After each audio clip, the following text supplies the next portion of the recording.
What's going on, guys? Welcome to Inside the Horseshoe. My name is Matt, and tomorrow is game day. The Indianapolis Colts will be hosting the Houston Texans in a huge divisional matchup.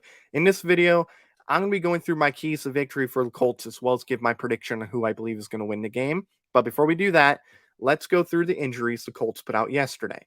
So far, the players that are ruled out for tomorrow's game include Rodrigo Blankenship, Braden Smith, Andrew Sengio. Don't know if I'm pronouncing his last name right. I do apologize if I'm pronouncing it incorrectly. Kamoka Toure and Jordan Wilkins. There is one player questionable, and that is Xavier Rhodes. He did have a full practice on Friday, which is good news because that means there is a good chance that he's going to play in tomorrow's game. But he is questionable. We'll see. I'm expecting him to play, but we'll wait and see. That does mean, though, that Rocky Sin is going to play tomorrow and Kwity Paye is going to play tomorrow, which is awesome. It's awesome to see them back for tomorrow. And that also means there's a really good chance that T.Y. Hilton is going to play tomorrow, which would be awesome to have T.Y. Hilton back. We miss him. We need him. We got to have him back. He's such an important piece to this offense, and I cannot wait to see him come back for tomorrow's game, assuming that he's good to go after warmups. So with that being said, let's get into my keys to victory. First key I have for tomorrow's game is we got to protect Carson Wentz. We're doing a better job at it. I feel like the offensive line is getting better each and every single week. I thought they played pretty well against the Baltimore Ravens. But we got to continue to protect Carson Wentz. Got to give him time. Let him find the open man. Let him do what Carson Wentz does best, and that is find his guy. And if he's going to do that, we got to make sure that we protect him and make sure that Houston is not applying pressure to Carson Wentz.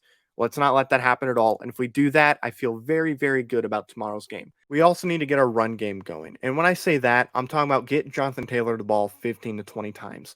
Get Nyheim Hines the ball 10 times. Get Marlon Mack the ball 5 to 10 times, even more if he's running it well. Because if we run the ball well and effectively, it's going to make our play action much better. I mean, we saw what happened in the Miami game, right? We ran the ball very, very well.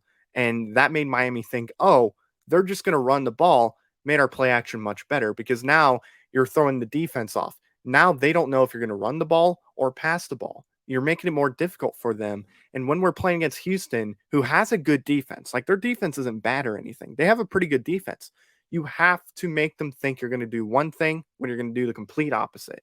So run the ball, run it well. And if we do that, we should have no problem in this game. And when we're in the red zone, we have to convert. Whether it's a touchdown or a field goal, you have to put points on the board. Because we saw how not scoring in the red zone affected us when we played the Rams. Had 2 drives that ended in the red zone with no points.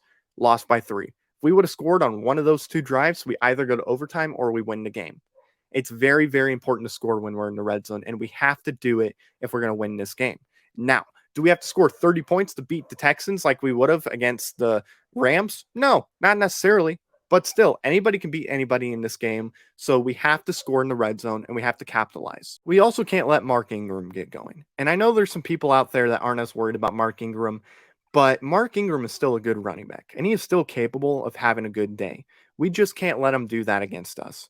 Let's limit him and what he can do. Let's make sure he doesn't get big yards. Let's contain him. And as long as we do a good job against Mark Ingram, I think we win this game very easily because to me, if Houston's going to have any chance to beat us, they're going to have to beat us by running very, very well because Davis Mills, I have no confidence in. I do not think Davis Mills is going to do that well against us. So as long as we don't let Mark Ingram get going, we should win this game relatively easy. Now, when it comes to Houston, their receiving core does not worry me at all.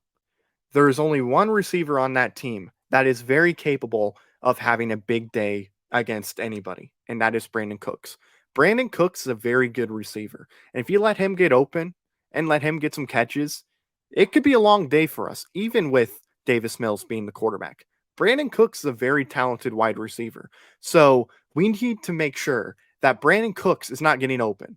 Because if he gets open, yeah, it's going to be a long day for us. So do not let Brandon Cooks get cooking, because if we do that, it could be a long day. So let's get into my prediction for this game. I do think that if Tyrod Taylor was playing in this game, it would be a closer game.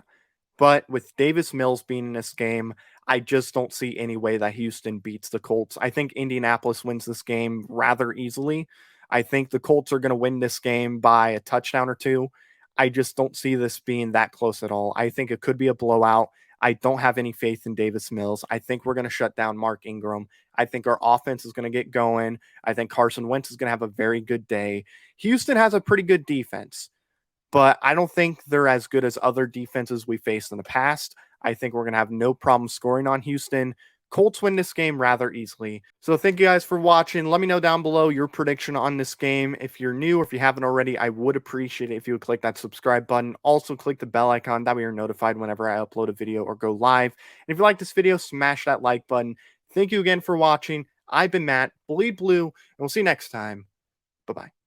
Thank you very much for watching this video. If you like it, make sure you watch one of these other two videos. They're cool. Also, if you're new, please click the subscribe button as well as the bell icon. I greatly appreciate your support.